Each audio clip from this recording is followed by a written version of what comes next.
and good day. My name is Jürgen Steinmetz from eTurboNews, and this is a breaking news update. For more news updates and shows, please go to youtube.com/travel news group. youtube.com/travel news group. Here's our update. Official U.S. government statement confirms Russian war crimes in Ukraine. Antony J. Blinken, Secretary of State for the United States of America, issued the following statement today. Since launching his unprovoked and unjust war of choice, Russian President Vladimir Putin has unleashed unrelenting violence that has caused death and destruction across Ukraine.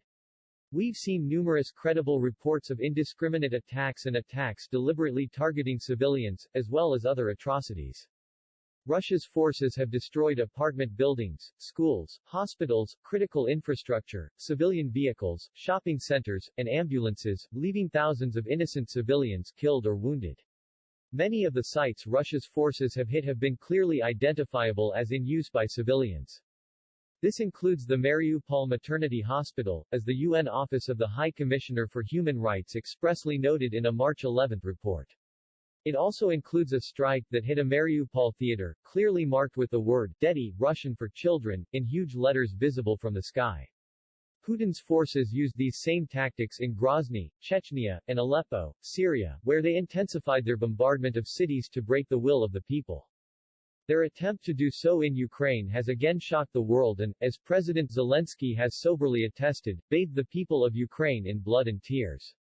Every day that Russia's forces continue their brutal attacks, the number of innocent civilians killed and wounded, including women and children, climbs.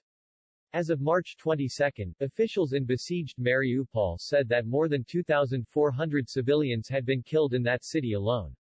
Not including the Mariupol devastation, the United Nations has officially confirmed more than 2,500 civilian casualties, including dead and wounded, and emphasizes the actual toll is likely higher.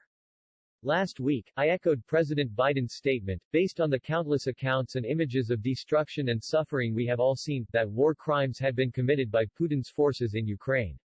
I noted then that the deliberate targeting of civilians is a war crime.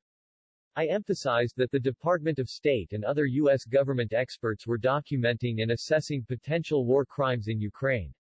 Today, I can announce that, based on information currently available, the U.S. government assesses that members of Russia's forces have committed war crimes in Ukraine. Our assessment is based on a careful review of available information from public and intelligence sources. As with any alleged crime, a court of law with jurisdiction over the crime is ultimately responsible for determining criminal guilt in specific cases. The U.S. government will continue to track reports of war crimes and will share information we gather with allies, partners, and international institutions and organizations, as appropriate. We are committed to pursuing accountability using every tool available, including criminal prosecutions.